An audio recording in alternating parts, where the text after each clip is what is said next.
Edwin Jenner. Assalamualaikum warahmatullahi wabarakatuh. الله لا إله إلا هو الحي القيوم. Spirit, be here with me. Hello, ইসমি ফাহিম আশরাফ আলামিন। আশা করছি আপনার সকলেই ভালো আছেন। So my dear listener, welcome back again রহস্যময় পৃথিবীর কৌতূহল। তো আজকে আপনাদের মাঝে এমনই একটি দুর্লভ ভয়ঙ্কর ভুতুড়ে ঘটনা আপনাদের মাঝে তুলে ধরবো, যেটা খুবই অদ্ভুতুরে। তো আর দেরি কিসের, চলুন ঘটনায় যাওয়া যাক। আমার ময়মনসিংহ যাওয়াটা হয় ভর্তি পরীক্ষার সুবাদে। অন্য সব বন্ধুদের মতো আমিও একটা কোচিং সেন্টারে ভর্তি হই। আর ভর্তি সম্পন্ন হওয়ার পর সবচেয়ে বড় ঝামেলা হচ্ছে বাসা খোঁজা। আমাকে অবশ্য এই ঝামেলা পোহাতে হয়নি। আমার বান্ধবী আগে থেকেই একটা হোস্টেলে সিট বুক করে রেখেছিল। আসার আগে আমি জানতাম আমার সিট 3য় তলায়, কিন্তু আসার পর জানতে পারি আমার রুম হচ্ছে 6 তলায়, একদম ছাদের সাথে লাগায় রুম। 6 তলা পুরোটা কমপ্লিট হয়নি। আমার রুমটিকে সিঁড়ির রুমের বা চিলিকোঠা বলা যেতে পারে।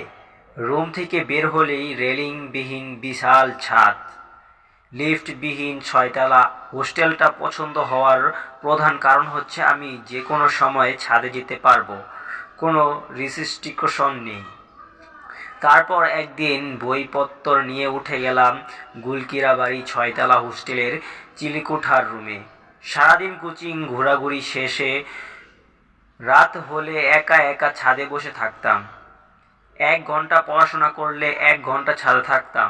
আশেপাশের বিল্ডিংগুলোতে আলো জ্বলানো থাকতো। কেউ পড়াশোনা করতো, আবার কেউ আমার মতো একা একা ছাদে উঠে হাঁটাহাঁটি করতো। আমাদের ছাদের একপাশে উঁচু একটা বেদি ছিল, যেখানে শুয়ে থাকা যেত। কখনো গান শুনতাম, কখনো বা আবার চুপচাপ শুয়ে শুয়ে আকাশের দিকে তাকিয়ে পরিচিত তারাগুলো খোঁজার চেষ্টা করতাম। একদিন হুটহাট প্রচুর ঝড় শুরু হলো, সেই সাথে মুষলধারে বৃষ্টি আর ঘন ঘন বাজ পড়া শুরু হলো। বিদ্যুৎও চলে গেছে অনেক আগেই। আমার ভয়ে একজন বড় আপুকে ঘিরে বসলাম সবাই। তারপর আপু বলতে শুরু করলেন ভুতুরের সব গল্প কাহিনী। এই হোস্টেলেও নাকি অনেক ভুতুরে ঘটনা ঘটে। কখনো রান্নাঘরে অদ্ভুত কিছু দেখা যায়, আবার বা কখনো ছাদে। আপু আমাকে নিষেধ করে দিলেন রাতে বেরোতে, একা একা যেন ছাদে না যাই। কে শোনে কার কথা? জ্বর শেষ, ভয়ও শেষ।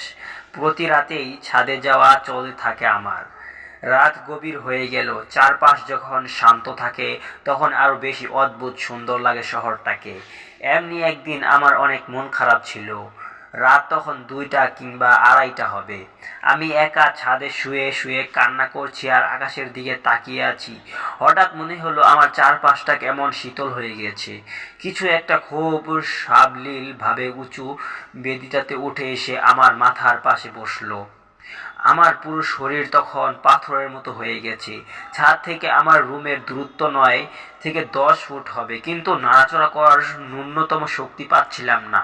হঠাৎ মাথায় হিম শীতল একটা স্পর্শ অনুভব করলাম। আমার মনে হচ্ছিল আমি অতল গভীরে তলিয়ে যাচ্ছি। কতক্ষণ এভাবে ছিলাম মনে নেই, তবে এক সময় শরীরের সবটুকু শক্তি সঞ্চয় করে এক দৌড়ে রুমে চলে আসি। রুমে আসার পর শরীর খারাপ হতে শুরু করে, সাথে বমিও করতে থাকি। বোনাস হিসেবে কাঁপুনি দিয়ে প্রচণ্ড জ্বর। এই ঘটনার পর অনেক দিনের জন্য ছাদে যাওয়া প্রায় বন্ধ করে দিয়েছিলাম, যদিও পরবর্তীতে আবার যাওয়া শুরু হয়েছিল। ভর্তি পরীক্ষা শেষ হওয়ার পর বাড়ির সাথে দূরত্ব বেড়েছে ময়মনসিংহ শহরটার সাথেও। তবু গোলকিকিবাড়ির সেই চিলকোঠার রুম আর রেলিংবিহীন ছাদটাকে আমি অসম্ভব মিস করি। গল্প সে লেখক ছাদিয়া নেবি।